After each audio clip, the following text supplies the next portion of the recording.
Bismillahirrahmanirrahim. Assalamualaikum warahmatullahi wabarakatuh. Alhamdulillahirabbil alamin wassalatu wassalamu ala asyrofil anbiya'i wal mursalin nabiyina Muhammadin wa ala alihi wa sahbihi ajmain. Amma ba'du. Saudara-saudaraku kaum muslimin yang dimuliakan oleh Allah Subhanahu wa taala, perlu kita ketahui bersama bahwa ibadah sholat merupakan ibadah yang agung di dalam syariat Islam. Karena di dalam mewajibkannya, Allah Subhanahu wa taala langsung memanggil Rasulullah SAW untuk menghadapnya melalui peristiwa Isra Mi'raj.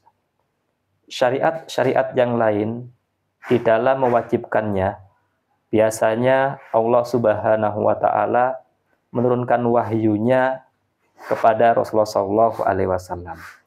Namun khusus sholat, Allah Subhanahu wa taala langsung memanggil Rasulullah SAW untuk mewajibkannya. Hal ini menunjukkan akan urgensi sholat di dalam syariat Islam. Dan dalil-dalil menunjukkan akan keutamaan sholat di dalam Al-Quran tidaklah sedikit. Salah satunya, Allah Subhanahu wa taala terkadang memerintahkan seorang hamba untuk minta tolong kepadanya dengan sabar dan sholat. Allah Subhanahu wa taala berfirman, "Wasta'inu bis-sabri was-shalah." Dan mintalah tolong kalian kepada Allah dengan sabar dan sholat.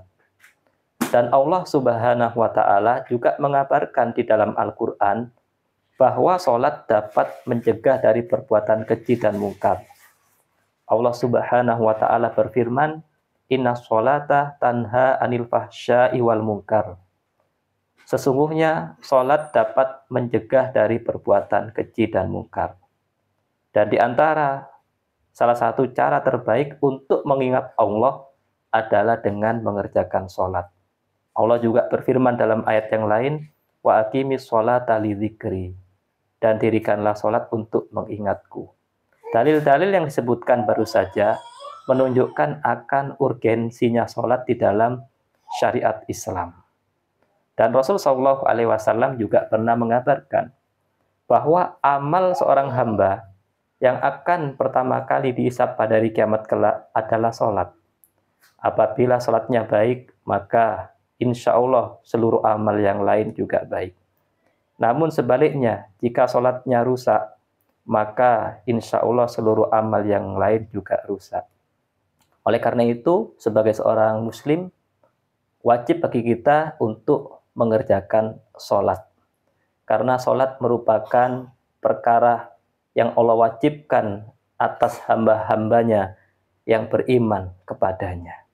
Namun perlu diketahui juga bahwa sholat seorang hamba tidak akan diterima manakala pada saat mengerjakannya tidak didahului dengan berwudu.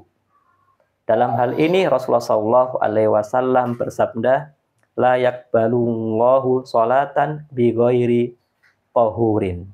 Atau kama qala Rasulullah SAW. Yang artinya, sungguhnya Allah tidak menerima sholat yang tanpa berwudu. Oleh karena itu, pada saat kita hendak melaksanakan ibadah sholat, maka hendaknya kita berwudu terlebih dahulu. Demikianlah penjelasan yang kami sampaikan. Mudah-mudahan bermanfaat buat semuanya. Assalamualaikum warahmatullahi wabarakatuh.